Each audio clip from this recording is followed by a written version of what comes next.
తెలంగాణ జనసమితి తరఫున నివాళులర్పిస్తున్నా. ఆయన అందశ్రీ పోవటం అనేది ఒక పూడ్చలేనటువంటి లోటు. అది చాలా అనితర సాధ్యం. అది ముఖ్యంగా గద్దర్ పోయిన తర్వాత మనకు అందశ్రీ ఉన్నాళ్లే అనే ఒక భరోసా అందరిలో ఉండేది.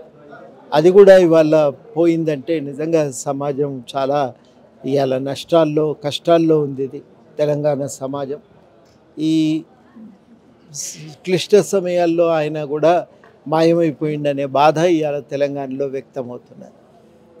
ఆయన నిజంగా కూడా చదువుకోలేదు, కానీ నలుగురు మాట్లాడే మాటలు విని తనకు తోచిన విధంగా పద్యాలు పాటలు అల్లుకొని పాడిండు. కానీ పాట అనేది తన కోసమే కాదు, తన తృప్తి కోసం కాదు, సమాజంకు ఒక తోవ చూపడానికి ఉపయోగపడాలనే ఆలోచనతో ఆయన సమాజం మార్గనిర్దేశన చేసే ఆలోచనతో పాటలు రాసిండు. అట్లా తెలంగాణ ఉద్యమంలో భాగమైండు. తెలంగాణ కోసము పాటలు రాసిండు.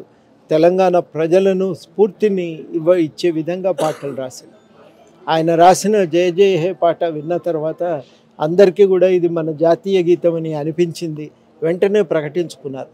ఏ మీటింగు జరిగినా స్కూల్లో ప్రతిరోజు ప్రార్థనా సమయంలో అదేవిధంగా కోర్టుల్లో కూడా, ఖమ్మంలో ముఖ్యంగా ఇది జాతీయ గీతాన్ని మనం ఆలపించాలి అని నిర్ణయించుకొని ప్రతి దగ్గర పాడుకోవటం మొదలుపెట్టాను. అట్లాంటి స్ఫూర్తినిచ్చింది ఆయన. ఉస్మానియా యూనివర్సిటీ పైన విపరీతమైన దాడులు, పోలీసులు దాడులు చేస్తున్నటువంటి సమయంలో ఆ ఉస్మానియా యూనివర్సిటీ విద్యార్థులకు వెన్నుతట్టి ప్రోత్సహించడానికి, ఉత్తేజపరచడానికి ఆయన అప్పుడు జైబోలో తెలంగాణ పాట రాశాడు. అది మామూలుగా స్ఫూర్తినివ్వలేదు.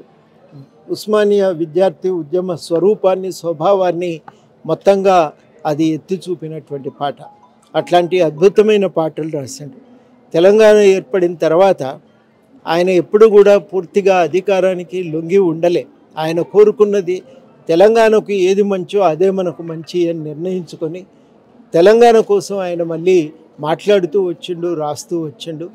ప్రత్యేకించి తెలంగాణ వచ్చిన తర్వాత ఆయన స్థూలంగా మానవతా విలువల మీదనే ఆయన రాసిన పాటలు. మాయమైపోతున్నాడనే పాట కానీ, కొమ్మ జెక్కితే బొమ్మరా అనే పాట కానీ, ఇవన్నీ కూడా మనిషిని మానవతా విలువల్ని ఎత్తుచూపేటువంటి పాటలు. అట్లాంటి గొప్ప పాటలు రాసిండు. అదేవిధంగా నదులన్నింటినీ సందర్శించిండు. నదుల మీదనే ఒక పాట రాయాలనేది ఆయన సంకల్పం. అట్లాంటి ఒక గొప్ప రచనలు చేయటం కాదు, అన్నిటికంటే మించి ఆయన ఒక మానవతామూర్తి. ఎప్పుడూ మనుషుల మధ్య తారతమ్యాలను అంగీకరించలేదు, అంతరాలను గుర్తించలేదు. మనిషిని మనిషిగా గౌరవించాలని చెప్పి భావించిండు, కులమతాలకు అతీతంగా. అట్లాంటి ఆలోచనలను మన ముందు ఉంచటానికే ఆయన తన కవిత్వాన్ని వాడుకున్నాడు. అట్లాంటి అద్భుతమైన మనిషి తెలంగాణకు వాస్తవానికి గద్దర్ పోయిన తర్వాత ఒక మార్గనిర్దేశన చేయగలిగేటువంటి వ్యక్తి మరొకడు వచ్చాడులే అనుకుంటున్న సమయంలో ఆయన కూడా మాయమైపోవటం చాలా పెద్ద బాధాకరం, పెద్ద నష్టం. ఇది తెలంగాణకు పూడ్చలేనటువంటి నష్టం. ఈ నష్టాన్ని పూడ్చటం అనితర సాధ్యం. కానీ ఆయన ఏ మానవతా విలువలను ప్రబోధించాడో, మనం మనుషులుగా బతుకుదాం, సాటి మనిషిని మనిషిగా గౌరవిద్దాం, ప్రతి మనిషికి ఒకే విలువనిచ్చి గుర్తించుదామని ఆయన చెప్పిన ప్రవచనాన్ని మనం సీరియస్గా తీసుకొని ఆచరిద్దామని ఈ సందర్భంగా తెలంగాణ ప్రజలకు తెలియజేస్తూ, ఎందుకు చేయలేదు అని ఊకయ్యాల మనం మాట్లాడి వృధా. అది సమాజం గుర్తించిన తర్వాత ప్రభుత్వం ఆమోదించవలసింది. ఆమోదించకపోవటం అది ప్రభుత్వానికి నష్టం. అది సమాజానికి వచ్చిన నష్టం ఏం లేదు. సమాజం దాన్ని స్వీకరించింది, పాడుకున్నది. ఇవాళ మరి ప్రభుత్వం సమాజం దానికి ఇచ్చిన హోదాను ఇవాళ ప్రభుత్వం ఆమోదించింది. గుర్తించకపోవటం వల్ల జరిగిన నష్టం అందశ్రీది కాదు, అది ఆ ప్రభుత్వం అనేది ఆ నష్టం. అది ఆ నష్టాన్ని వాళ్ళు భరిస్తున్నారు.